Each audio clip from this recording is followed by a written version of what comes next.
Une femme riche tapote son visage du bout des doigts, en communiquant en morse avec un prisonnier. Le mec reste impassible en surface. Mais en réalité il a bien capté le message. Quand il cligne des yeux pour répondre, la femme comprend direct. Elle lui demande comment organiser son évasion. Et lui répond toujours en clignant des yeux. Mais vu la quantité d'infos à transmettre, elle est obligée de tout noter soigneusement. Le procès se termine. Et l'homme est condamné à mort. Sauf que personne ne se doute qu'ils ont déjà mis au point un plan d'évasion. Le soir même, en suivant ses instructions, la femme trouve un mur avec un symbole particulier. Elle compte jusqu'à la 3e brique en partant de la gauche, et déclenche un passage secret. Une porte s'ouvre lentement, et à l'intérieur se trouve la voiture de sport du mec.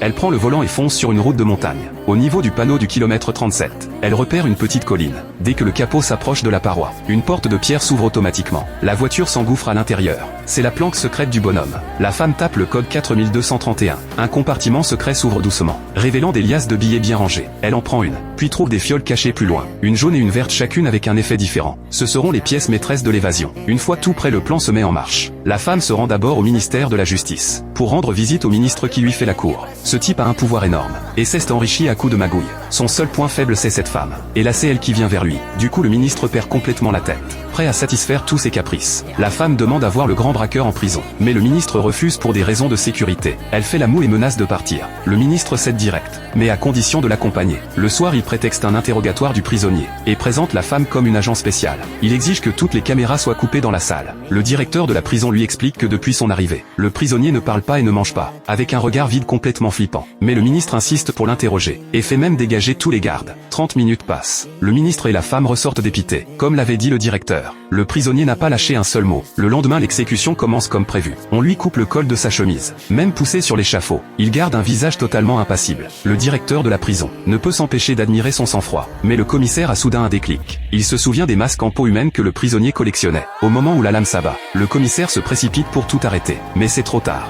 Il arrache le masque du visage, et découvre les traits du ministre de la Justice. En fait le prisonnier avait utilisé une photo du ministre, pour fabriquer un masque ultra réaliste. La veille pendant que le ministre avait le dos tourné, la femme lui a injecté la fiole dans le corps. Le ministre a perdu toute capacité de résistance. Le prisonnier a récupéré les outils et s'est libéré de ses menottes. Ce sérum est une sorte de drogue de vérité. Le ministre a vite avoué tous ses crimes de corruption, et même révélé où il planquait l'argent sale. C'est seulement après ça que la femme lui injecte la 2e fiole. Celle-ci plonge la personne dans un état végétatif, incapable de parler ni même de réfléchir. Pendant ce temps le prisonnier portait le masque du ministre, et s'est barré sous le nez du directeur de la prison.